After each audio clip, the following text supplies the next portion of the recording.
रात का समय था। चारों तरफ सन्नाटा पसरा हुआ था और आसमान पर बादल छाए थे। सड़क के किनारे एक पुराना ढाबा था जिसका नाम कभी रामू ढाबा हुआ करता था। यह ढाबा कई साल पहले बहुत मशहूर था। ट्रक ड्राइवर, यात्री और गांव वाले यहां रुककर खाना खाते थे। लेकिन अचानक एक हादसे के बाद यह ढाबा सुनसान हो गया। कहते हैं उस हादसे में ढाबे के मालिक रामू और उसकी पत्नी की रहस्यमयी मौत हो गई थी।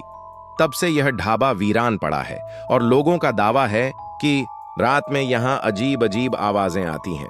एक रात कॉलेज से लौटते हुए चार दोस्त अजय, करण, रीमा और पूजा इस सुनसान सड़क पर पहुंच गए। उनकी गाड़ी का पेट्रोल खत्म हो गया था। पास में उन्हें सिर्फ वही पुराना ढाबा नजर आया। अजय ने कहा, चलो देखते हैं, यहां मदद मिल सकती है। बाकी तीनों डर रहे थे पर मजबूरी में सब साथ चल पड़े। ढाबे के पास पहुंचते ही उन्हें अजीब ठंड महसूस हुई।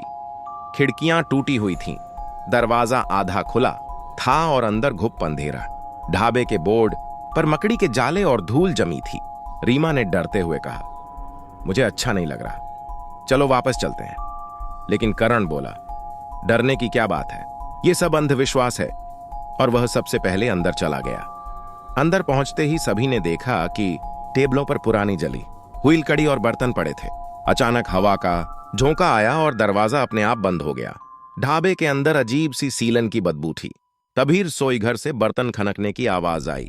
पूजा ने घबराकर कहा, यह किसने गिराया? चारों ने रसोई की तरफ देखा तो वहां कोई नहीं था, लेकिन चूल्हा अपने आप जल उठा और उसमें से काली धुआं निकलने लगा। धुएं के बीच एक परछाई उभरी। वह ढाबे के मालिक रामू की आत्मा थी।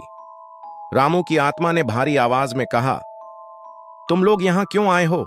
यह जगह इंसानों के लिए नहीं है। चारों दोस्त डर से कांप उठे।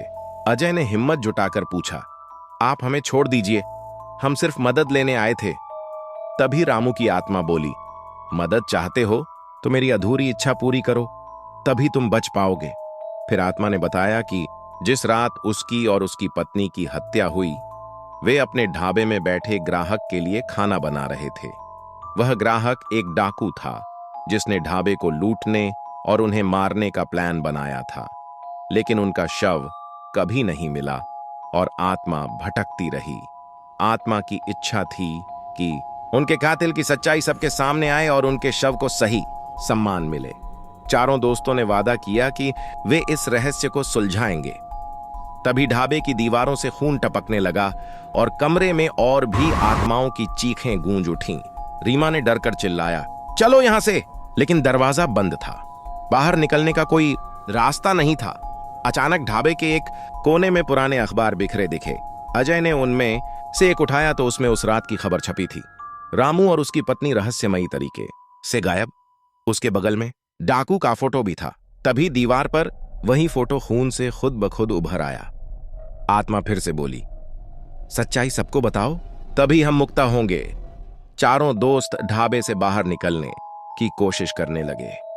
पूजा ने हिम्मत कर खिड़की तोड़ी और सब बाहर भाग निकले। लेकिन जब वे पीछे मुड़े तो ढाबा गायब हो चुका था।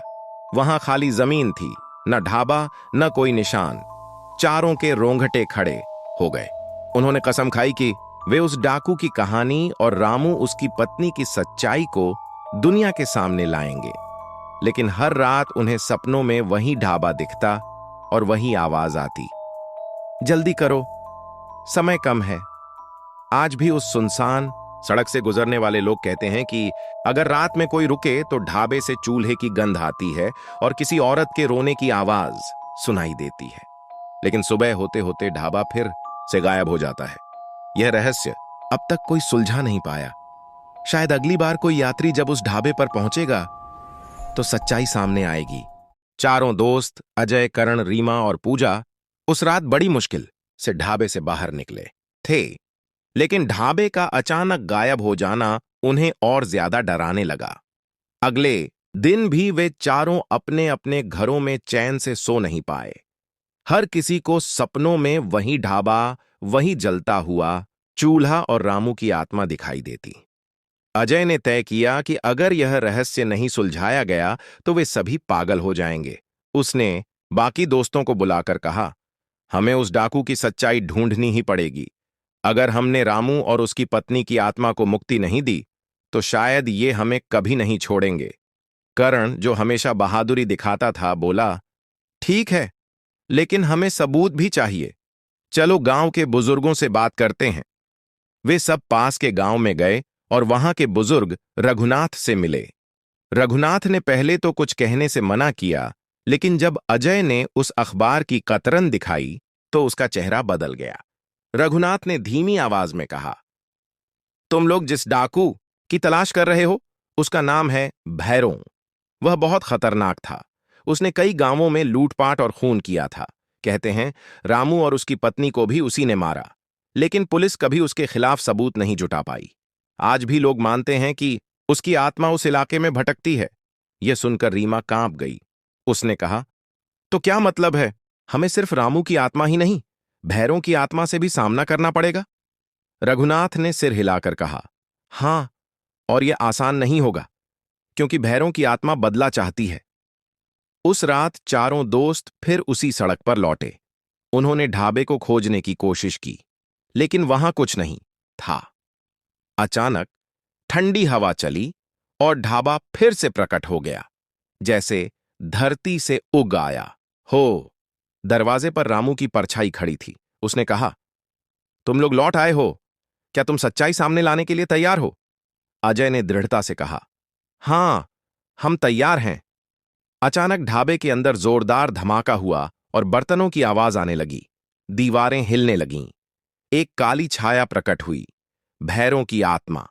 उसकी आंखें लाल जल रही थीं और हाथ में वही खून से सना चाकू था जिससे उसने रामू और उसकी पत्नी को मारा था। उसकी आवाज गूंजी, कौन है जिसने मेरी शांति भंग की? जो इस ढाबे का सच जानना चाहता है वह मेरी मौत का साथी बनेगा। कर्ण ने हिम्मत कर कहा, तेरा राज अब छिपा नहीं रहेगा। हमने अखबार में तेरी तस्वीर देखी है, तू ही कातिल है। यह सुनते ही भैरों की आत्मा गुस्से से चिल्लाई और ढाबे का पूरा कमरा खून की नदियों से भर गया। रीमा और पूजा चिल्लाती रह गईं, लेकिन भागने का कोई रास्ता नहीं था। तभी रामू और उसकी पत्नी की आत्मा प्रकट हुई। उन्होंने कहा, डरो मत, तुम हमारे साथ हो। हमें मुक्ति दिलाने का समय आ गया है। फिर उन्होंने चारों दोस्तों को एक पुराना संदूक दिखाया जो ढाबे के फर्श के नीचे से निकल रहा था। संदूक खुला तो उसमें पुराने कपड़े, चाकू और भैरों का खून से लिखा हुआ नाम था। यह वही सबूत था जो पुलिस कभी ढूंढ नहीं पाई थी। भैरों की आत्मा और जोर से चिल्लाई, नहीं, ये नहीं हो सकता। लेकिन जैसे ही सबूत सामने आया, उसकी आत्मा जलने लगी। उसने चारों दोस्तों पर हमला करने की कोशिश की, पर रामू और उसकी पत्नी ने अपनी आत्मा की शक्ति से उसे रोक लिया। आग की लपटों में भैरों की आत्मा चीखते हुए गायब हो गई। इसके बाद रामू और उसकी पत्नी की आत्मा ने चारों दोस्तों की तरफ देखा और कहा, तुमने हमारा अधूरा काम पूरा किया, अब हम मुक्त हैं। इतना कहकर वे प्रकाश में विलीन हो गए। ढाबा फिर से अंधेरे में डूब गया और धीरे धीरे गायब हो गया। लेकिन यह कहानी यहीं खत्म नहीं हुई। घर लौटने के बाद अजय ने देखा कि उसके हाथ पर खून का धब्बा था, जबकि उसे कोई चोट नहीं लगी थी। रीमा को रात भर किसी के रोने की आवाज सुनाई देती रही। पूजा के कमरे में जलता हुआ चूल्हा दिखा और कर्ण के सपनों में भैरों की परछाई मंडराने लगी। क्या सचमुच भैरों की आत्मा खत्म हो गई थी, या उसने किसी एक पर कब्जा कर लिया था? इस सवाल का जवाब किसी के पास नहीं था। लेकिन चारों दोस्तों की जिंदगी अब कभी पहले जैसी नहीं रही। भूतिया ढाबे का रहस्य अभी भी अधूरा था, क्योंकि मौत की छाया शायद अब उनके साथ घर तक आ चुकी थी।